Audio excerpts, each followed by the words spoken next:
अस्सलाम वालेकुम नाज़रीन, आज की ब्रेकिंग स्टोरी ये है कि मुदारबा स्कैंडल के 116 अरब के फ्रॉड में मुलव्वस मुल्ज़िम सैफुर रहमान की ज़मानत में अदालत ने सुप्रीम कोर्ट ने तौसीह कर दी है। ये वो मामला है जिसमें 2 रोज़ कबल उनको आज तक की ज़मानत दी गई थी और वो ज़मानत सिर्फ इसलिए फौरी तौर पर दे दी गई थी कि जब वो सुप्रीम कोर्ट ज़मानत की तारीख़ पर पेश होने के लिए पहुँचे तो बाहर नैब के एहलकारों ने उन्हें गिरफ़्तार कर लिया था और अदालत में आने नहीं दिया था, जिसका अदालत ने बड़ी सख्ती से नोटिस लेते हुए नैब एहलकारों को भी तलब किया था और मुल्ज़िम को भी, और मुल्ज़िम को आज तक की ज़मानत दी थी और नैब एहलकारों के ख़िलाफ़ कार्रवाई का हुक्म दिया था। आज जब समाअत का आगाज़ हुआ तो सबसे पहले नैब एहलकारों के बारे में जो उन्होंने कार्रवाई की थी मुल्ज़िम को अदालत में आने से रोकने के लिए, उस पर मार्क्स देते हुए जस्टिस उमर अता बंदयाल ने कहा कि अगर ये तमाशा शुरू हो जाएगा कि जो अदालत के दरवाज़े पे आए आप उसे गिरफ़्तार कर लें तो फिर अदालतों में कौन आएगा, निज़ाम तबाह हो जाएगा।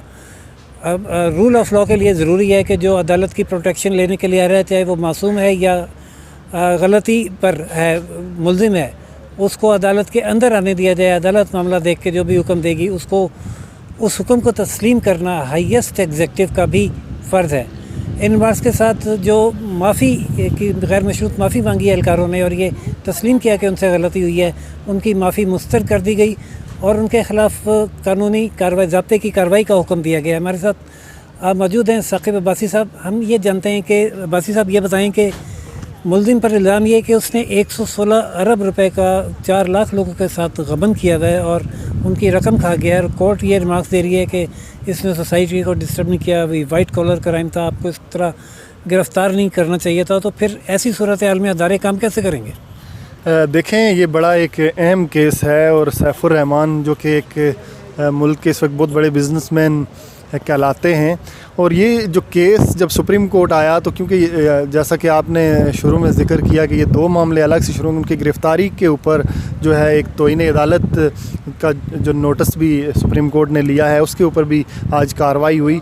और जो जब जस्टिस उमर अता बंदयाल जो कि इस बेंच के सरबराह हैं, उनकी जानिब से ये कहा गया कि हम ये समझ रहे थे कि जो है 1.4 मिलियन का ये मामला है, लेकिन ये तो जिस तरह नैब ने कहा कि ये 16 अरब रुपए का मामला है, तो इसके ऊपर बड़ी हैरानगी का इज़हार किया जस्टिस उमर अता बंदयाल ने। उन्होंने कहा कि अगर हमारे इल्म में ये नहीं था तो ये जब केस आगे चला तो अदालत की जानिब से कहा गया कि अगर ये जो 116 अरब रुपए का मामला है तो इसके ऊपर कोई डॉक्यूमेंट भी अदालत में पेश करें जाके, जिसको मद्देनज़र रखते हुए अदालत या ज़मानत मंजूर करे या रिजेक्ट करे। तो इसके ऊपर मज़ीद क्योंकि कार्रवाई होगी और आज अबूरी ज़मानत मज़ीद उसमें तोसी कर दी गई है, 2 हफ़्ते की मोहलत मिल गई है सैफुर रहमान को अदालत से, और ये एक रिलीफ़ है। लेकिन इसके साथ साथ जो अदालती रिमार्क्स थे वो बड़े अहम थे। नैब की सरजनिश की गई, नैब के ऊपर सवालात आज सुप्रीम कोर्ट ने उठाए हैं कि आप किसी भी मुअज़्ज़ज़ शख्स को किसी इल्ज़ाम की बुनियाद पर किस तरह जो है इस तरह प्रेशराइज़ कर सकते हैं। और ख़ास तौर पे सुप्रीम कोर्ट के बारे में ये कहा गया कि जब अदालती दरवाज़े पर कोई भी मासूम हो या फिर उसके ऊपर कोई इल्ज़ाम हो, जब वो अदालत के अंदर आता है, अदालती अहाते से किसी को गिरफ़्तार नहीं किया जा सकता, क्योंकि जब कोई भी आता है वो इंसाफ के लिए आता है। उस वक्त तक किसी को मुजरिम नहीं करार दिया जा सकता जब तक उस पर इल्ज़ाम साबित ना हो। तो इसके ऊपर बड़े ये अहम रिमार्क्स थे आज। तो इसमें इसका मतलब ये है कि जो नैब ने महज इल्ज़ाम तराशी से भी अभी ज़बानी काम लिया है, 116 अरब का कोई डॉक्यूमेंट्री प्रूफ अदालत में प्राइमरी शही तौर पर भी पेश नहीं कर सकी, जिसकी वजह से ये एक्सटेंड हुई है। और लतीफ़ खोसा साहब का ये कहना था कि अगर नैब इस तरीके से कार्रवाइयाँ शुरू कर देगी तो फिर इस मुल्क में बिज़नेस कौन कर पाएगा। इन्होंने एक कंपनी बनाई है और ये कारोबार कर रहे हैं बाकायदा, जिस पर उनको इस तरह से हरासा किया जा रहा है। तो क्या ये कंपनी इस तरह से बनाई जा सकती है कि लोगों से पैसे लें, प्रॉफिट के लिए उनको आप पैसे दें? इस पर क्या अदालत के रिमार्क से?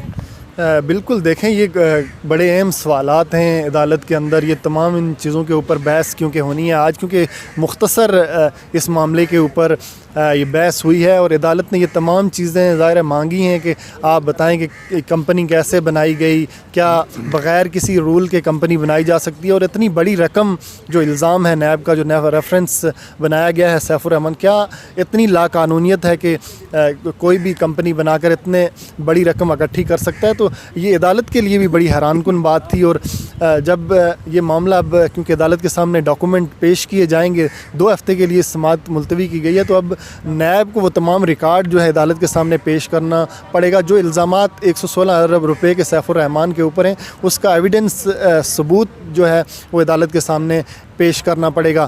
اور جو دوسری بات کی گئی کہ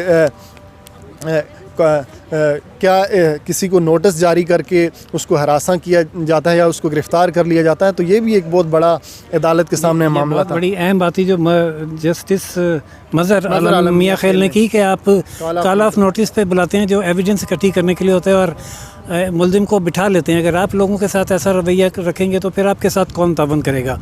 اور بہت اہم بات کی جسٹس عمر عطا بندیال نے نیب کے لیے کہ آپ اپنی اسٹرکچرل ریفارم کریں گے اور جو انڈیویجول ہیں ان کی ٹریننگ کریں گے اور اس کی رپورٹ 2 ہفتے میں عدالت میں پیش کریں گے. اس کے بعد دیکھا جائے گا کہ آپ کے ساتھ کیا سلوک کیا جائے. فی الحال وہ کارروائی اپنا معافی جو ہے کی استدعا مسترد کر دی گئی ہے اور نیب کی جانب سے عدالت کو بتایا گیا کہ چیئرمین نیب نے انکوائری انیشیٹ کر دی ہے ملزمان کے خلاف, ان لوگوں کے خلاف جنہوں نے کورٹ کے دروازے پر ہائی ہینڈیڈنس کی سیف الرحمان صاحب کے ساتھ.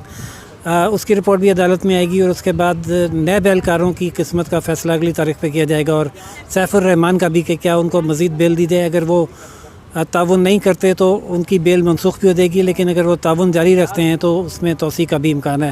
آئندہ تاریخ پہ جو بھی اپڈیٹ ہوگی ہم اپنے ناظرین کو آگاہ کریں گے. تب تک کے لیے اجازت دیجیے. ثاقب عباسی صاحب کو اور راشد بھی کو اور راشد پاکستانی سے چینل لائک سبسکرائب اور شیئر کرنا نہ بھولیے گا. اللہ حافظ.